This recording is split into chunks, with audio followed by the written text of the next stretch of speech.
Presiden terpilih Prabowo Subianto baru saja mengumumkan langkah kontroversial yang mengguncang dunia industri dan ekonomi nasional. Ia menghapus kebijakan TKDN, menurunkan tarif impor menjadi 0%, dan mencabut kuota impor. Langkah ini disebut-sebut sebagai reformasi ekonomi terbesar sejak era reformasi. Tapi, apakah ini strategi jitu untuk menarik investasi dan mendongkrak ekonomi, atau justru bisa menghancurkan industri dalam negeri? Simak selengkapnya dalam video ini. TKDN atau tingkat komponen dalam negeri adalah kebijakan yang mewajibkan setiap produk buatan di Indonesia memiliki persentase tertentu dari komponen lokal. Tujuannya untuk mendorong industri lokal, menciptakan lapangan kerja, dan mengurangi ketergantungan pada barang impor.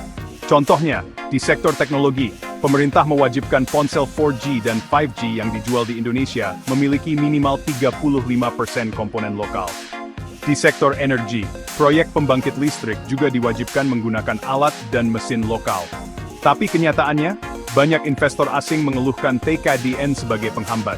Sulit cari komponen lokal yang kualitasnya sesuai, harganya kompetitif, dan pasokannya stabil. Nah sekarang, kita masuk ke keputusan besar Prabowo yang ramai dibicarakan. Pertama, penghapusan kuota impor. Artinya, perusahaan bisa mengimpor barang tanpa batasan jumlah. Kedua, tarif impor diturunkan menjadi 0% untuk banyak jenis barang, khususnya di sektor teknologi, energi, dan manufaktur. Ketiga, penghapusan kebijakan TKDN yang sudah diterapkan sejak era Presiden SBY. Menurut tim ekonomi Prabowo, ini adalah cara tercepat untuk mendongkrak daya saing Indonesia di tengah transformasi global. Langkah ini bukan tanpa alasan. Prabowo dan timnya menilai bahwa Indonesia sedang tertinggal jauh dari negara tetangga seperti Vietnam dan Malaysia. Laporan Bank Dunia terbaru, Maret 2025, menyebut Vietnam kini menjadi magnet utama investasi teknologi di Asia Tenggara, berkat regulasi yang fleksibel dan insentif impor. Sementara itu, Indonesia dianggap terlalu ribet bagi investor.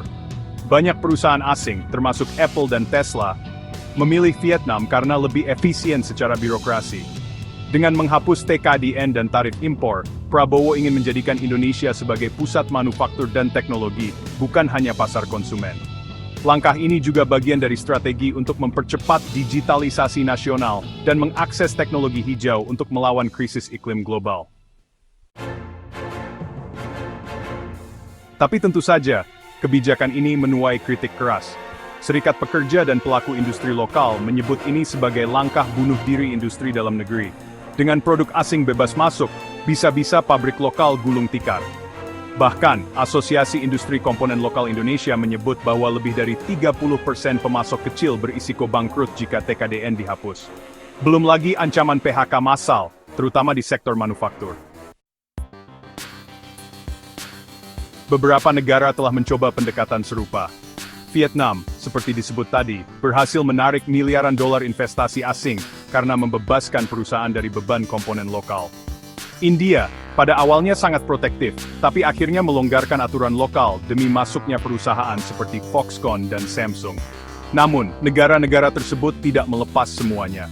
Mereka tetap menjaga sektor-sektor strategis seperti pertanian, energi, dan pertahanan dari invasi barang impor. Pertanyaannya sekarang, apakah Indonesia punya mekanisme untuk menyaring produk asing dan melindungi sektor vital? Dampaknya ke masyarakat bisa jadi dua sisi mata uang.